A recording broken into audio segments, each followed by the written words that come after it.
Have you ever stopped to think about what really happens when you hit 80? It's a number that carries weight, and no matter how well you think you've prepared yourself, there are certain shifts that simply arrive on their own. But here's what most people don't realize. These changes aren't just about getting older or weaker. They're actually transitions that can lead you into one of the most honest and meaningful chapters of your entire life. When you reach 80, 5 specific changes begin to unfold, whether you're ready or not. Some might worry you at first, others will catch you off guard, and one of them might just set you free in a way you never imagined possible. Understanding what's coming means you won't be blindsided. Instead, you'll be able to move through your 80s with your eyes open, your heart steady, and maybe even a sense of excitement about what lies ahead. Getting older isn't only about what you lose. It's also about what you gain, perspectives that can only come from living long enough to see the full picture. These 5 shifts are like road signs, helping you navigate this decade with less fear and more grace. You'll see how your body's energy changes, how the people around you start to shift, how time itself begins to feel different, how your mind works in new ways, and finally, how a surprising kind of freedom starts to emerge. This isn't a sad story about decline. It's a story about change, about becoming more of who you really are. If aging has ever scared you, that last change we'll talk about might just change everything. So let's begin. Number 1. Your energy and sleep rhythms shift in ways you can't ignore. The first thing you'll notice at 80 is that your body runs on a different clock. It's not that you're always exhausted or falling apart. It's more like your system has switched to a new operating mode, one that works best when you stop fighting it and start listening to it. A lot of people at this age still try to keep up with how they felt at 65 or 70. When they can't, they panic. But the reality is, nothing's broken. Your body has just moved into a new gear, and it's asking you to pay attention. Your internal clock, the one that's been ticking away your whole life, starts leaning earlier. You might find yourself getting sleepy around 8 or 9 at night and waking up naturally before the sun even rises. Your energy feels strongest in the morning and early afternoon, but then around 2 or 3 you hit a wall that feels heavier than it used to. This isn't your body giving up, it's your body asking for a break. Sleep changes too. It gets lighter, with fewer stretches of that deep, heavy rest you used to get.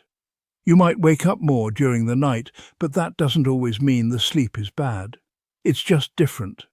And when you accept it instead of stressing over it, it starts to work better for you. Think about Margaret, who's 82 and used to teach history. For a long time, she felt like something was wrong with her because she couldn't stay awake past 9 and kept waking up at 5 in the morning. She thought she was sick or broken somehow. But once she understood this was just how bodies work at her age, she stopped worrying and started adjusting. She began doing her most important things in the morning: reading, calling friends, taking walks. Early afternoons became her social time, and when that 2 o'clock dip hit, she'd rest for 20 minutes without guilt. Instead of draining her, this new schedule actually gave her more life, more clarity, and more peace than she'd felt in years. The takeaway is simple. At 80, your body isn't shutting down, it's recalibrating. If you want to work with this instead of against it, try these 3 things. First, notice when you feel most awake and when you feel most tired.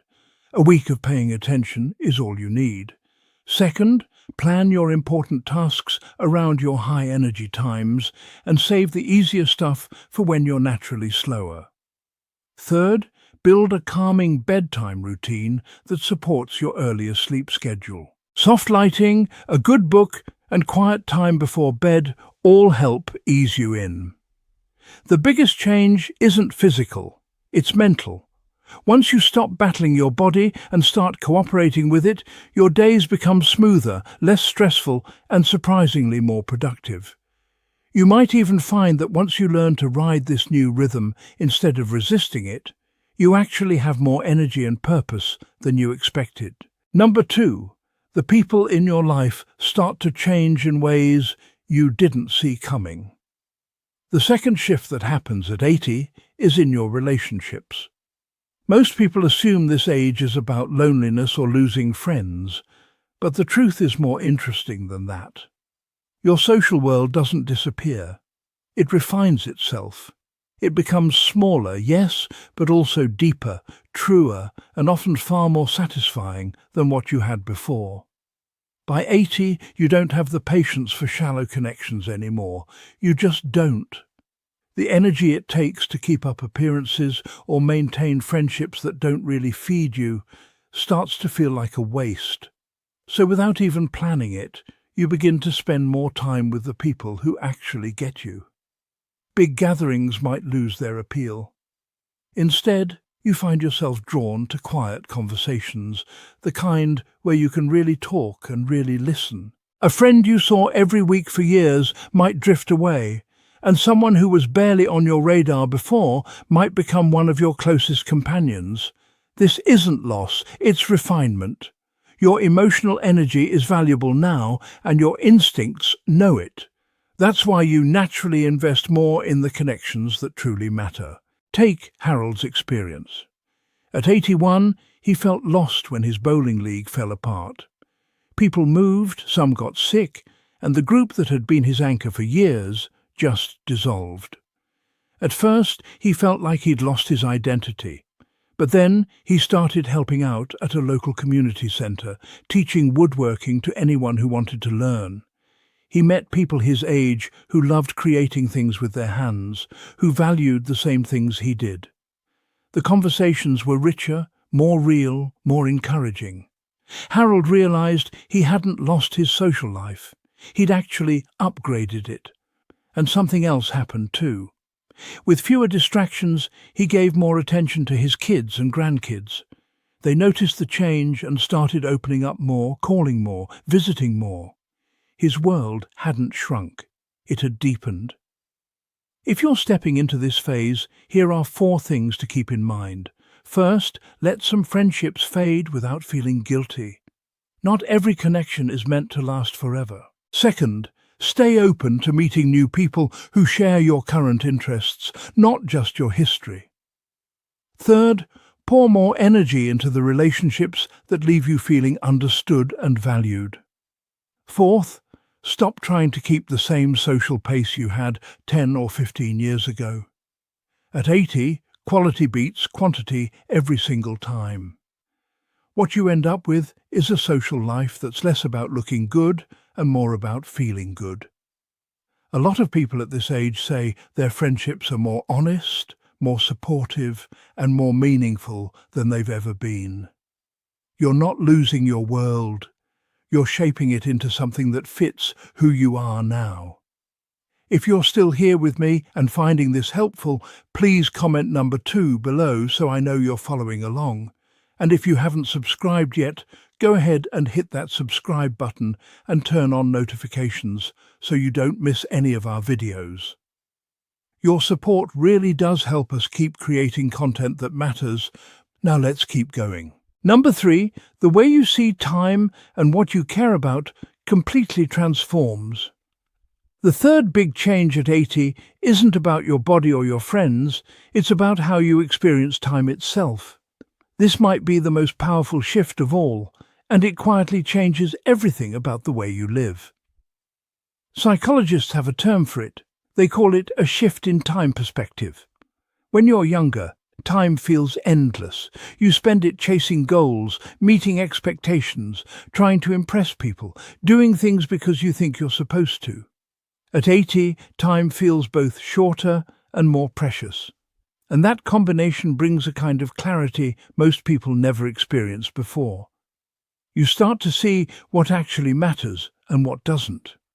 Your energy might be lower and the days might move faster, but you stop wasting hours on things that don't mean anything to you. You care a lot less about what people think and a lot more about what brings you real joy. This isn't about running out of time. It's about finally understanding what time is actually for. Dorothy's story shows this beautifully. At 83, she'd been active in her neighborhood association for over 30 years. She organized meetings, coordinated events, and was always the dependable one. But inside she was tired, really tired. These obligations had turned into burdens, not joys. One day, she decided to step back. Her neighbours were shocked, but Dorothy started spending her mornings painting watercolours, something she'd loved as a young woman but had given up decades ago. She also began volunteering at the animal shelter once a week, walking dogs and feeling genuinely happy doing it. Her family worried she was withdrawing, but Dorothy had never felt more alive. She'd chosen meaning over duty, and that's what happens at 80. The fear of missing out fades. The need to say yes to everything disappears. You say no more often, not because you're limited, but because you're wise. And when you do say yes, it's to things that truly light you up. The shift is freeing because it cuts through all the noise and lets you focus on what's real. Many people describe feeling lighter at this stage, not because they're doing less, but because everything they do has purpose. Researchers call this crystallized wisdom, the ability to see past the distractions and get straight to what matters. If you want to embrace this fully, try a few things. First, look at your typical week and notice which activities give you energy and which ones drain you. Second, practice saying no without guilt to the things that don't serve you anymore.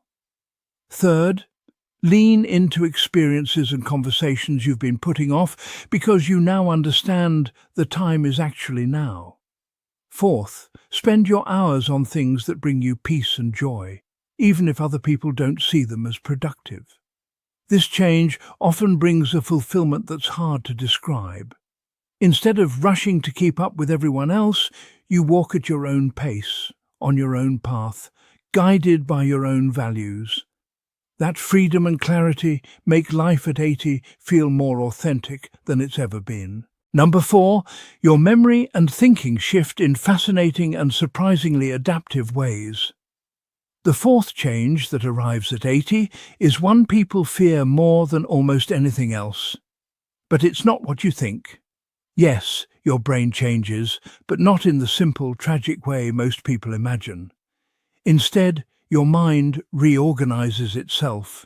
It trades speed for depth, quick recall for wisdom, and surface facts for meaningful understanding. Short-term memory does get fuzzier.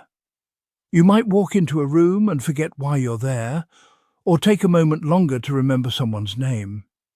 Processing brand new information can feel slower, but at the same time, something else grows stronger. Your ability to see patterns, to connect past experiences, to make sense of complicated situations, to offer insight that only comes from decades of living. Think about Vincent, an 84-year-old who used to work in finance. He was once lightning fast with numbers, could memorize figures in seconds. In his 80s, that sharpness faded. But when his daughter came to him confused about a major life decision, Vincent saw the answer almost immediately. While she was tangled in details, his mind, slower on the surface, was faster at seeing the truth underneath. His years of experience woven into deep mental pathways gave him a kind of wisdom that raw speed could never match. This is what your brain does at 80. It becomes a wisdom processor. Instead of racing to hold every new fact, it specializes in recognizing meaning and filtering what's truly important. That's why older adults often excel at decisions that require judgment, perspective, or understanding people, even if they can't remember a phone number as fast as they used to. There are ways to work with this. Many people find it helpful to keep lists, use calendars, or set reminders for everyday details. That frees up mental energy for deeper thinking. Activities that tap into pattern recognition, like strategy games, storytelling, or mentoring, play to the strengths your brain now has. Learning still matters too, but it works best when you connect new information to what you already know. A completely unfamiliar topic might frustrate you, but building on existing knowledge keeps your mind engaged and active. The most important thing is perspective. At 80, your mind hasn't weakened, it's specialized. You're less of a recorder and more of an interpreter. You might forget where you put your keys, but you can read a room better than anyone. You might blank on a new acquaintance's name, but you can sense in seconds whether they're genuine or not. This cognitive shift is actually one of aging's hidden gifts. You lose some surface speed, but you gain profound insight. The wisdom you've built over a lifetime becomes your superpower in your 80s. If you're still watching and finding value here, please comment number 4 below to let me know. And if you haven't subscribed, I really encourage you to do that now and turn on the bell so you catch every video we put out. Your support means everything and helps us keep making content that matters. Now let's talk about the final change. Number 5, you discover an unexpected and deeply freeing sense of authenticity.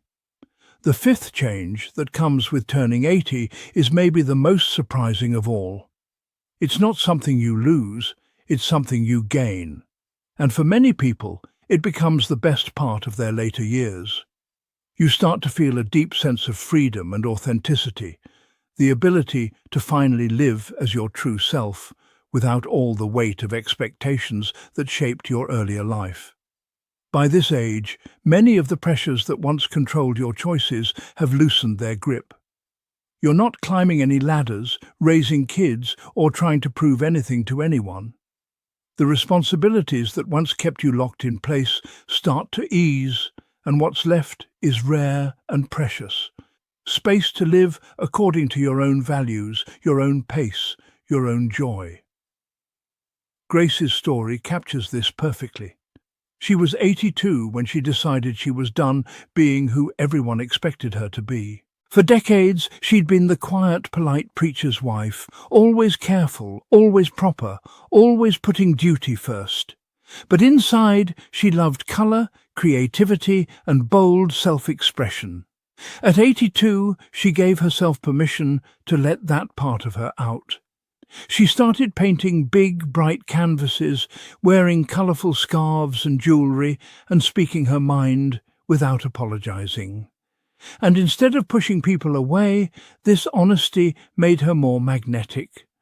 Her grandchildren loved this version of her. Her friends found her refreshing. She was finally herself, and people responded to that truth. This is the heart of the transformation. At 80, you stop performing and start being.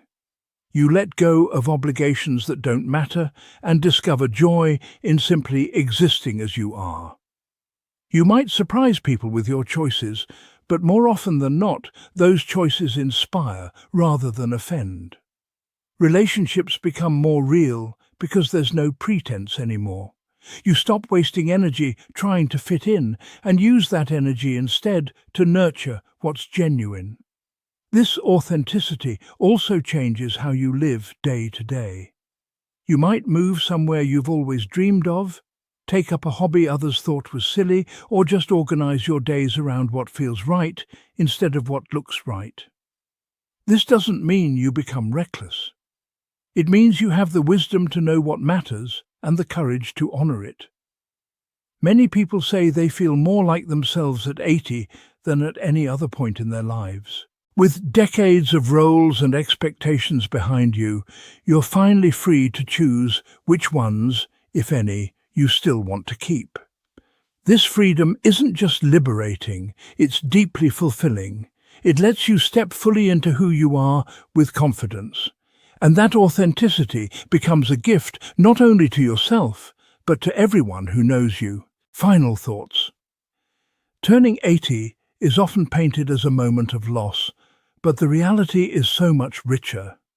These 5 changes, the shift in your energy, the evolution of your relationships, the transformation of how you see time, the reorganization of your thinking, and the deepening of your authenticity aren't about losing yourself.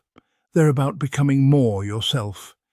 Each one opens a door to a different kind of strength, a clarity and wisdom that younger years simply can't offer. When your body changes its rhythm, it teaches you to live intentionally. When your friendships reshape, they guide you toward real connection. When your sense of time shifts, you learn to choose what truly matters.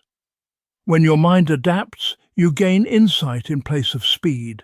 And when authenticity takes root, you finally become the person you were always meant to be. This stage isn't about fighting what you can't control, it's about working with what's emerging. People who embrace these changes often report more satisfaction, more meaningful days, and a sense of freedom they never expected to find. The truth is, your 80-year-old self isn't a faded version of your past. It's a refined version, built for depth, clarity, and truth. The most important thing to remember is this: aging isn't about losing who you are. It's about becoming more of who you've always been. By recognizing these natural transitions, you can approach 80 not with dread, but with curiosity about the gifts it brings. Thank you so much for being here today. I'd really love to hear from you. Drop a comment below and share one thing you learned and how you might use it in your own life. Your thoughts matter to us, and honestly, reading your comments gives us so much motivation and encouragement to keep going. If you found this video helpful, please like it, subscribe to the channel, and share it with someone who might need to hear this. Your support helps us continue creating content that informs and inspires. Thanks for watching, and I'll see you in the next video.